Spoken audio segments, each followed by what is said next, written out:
तुम्ही हे bright brains open learning system जी आहे ती का करताय तुम्ही? Bright brains open learning system ही संकल्पना जेव्हा आहेत, हा उपक्रम तुम्ही असं समजा वाटलं तर उपक्रम हा का चालू करावासा वाटला की 5वी ते 10वीच्या मुलांसाठी आपण हा बेसिकली चालू करतोय की ह्याच्यामध्ये मुलांना अभ्यासाबरोबरच प्रोडक्टिव्ह नॉलेज, प्रॅक्टिकल नॉलेज, आत्ताच्या जगात काय चाललेलं आहे याचं नॉलेज आणि 5 वर्षानंतर कुठल्या करिअर ऑपॉर्च्युनिटी येणार आहेत याच्याबद्दलचा अभ्यास, नुसतं लेक्चर नाही तर ह्याच्याबद्दलचा अभ्यास रोजच्या अभ्यासाबरोबर होणार आहे. की जिथे मुलांना मेडिटेशनची पण गरज राहणार आहे, जिथे मुलांना सपोर्टची पण गरज लागणार आहे, जिथे मुलांना कॉन्फिडन्स स्वतःचा बिल्टअप करण्यासाठी पण गरज लागणार आहे. आणि हे प्रत्येक मुलाचं वेगवेगळं असणार आहे. एखाद्या मुलामध्ये कॉन्फिडन्स हायर असू शकतो, त्याला गरज नाहीये, राईट? मग त्याच्यामध्ये बाकीच्या गोष्टींवरती काम केलं जातं. एखाद्या मुलामध्ये कॉन्फिडन्स कमी आहे, त्या मुलाचा कॉन्फिडन्स वाढवण्यासाठी काम केलं जातं.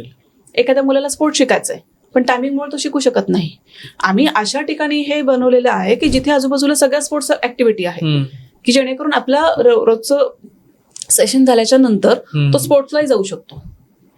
घरी जाऊन होमवर्क नाही, परीक्षेचं टेन्शन नाही, जो काय आहे ते सगळ्या गोष्टी अभ्यासाच्या रिलेटेड सगळ्या इथेच असणार आहेत.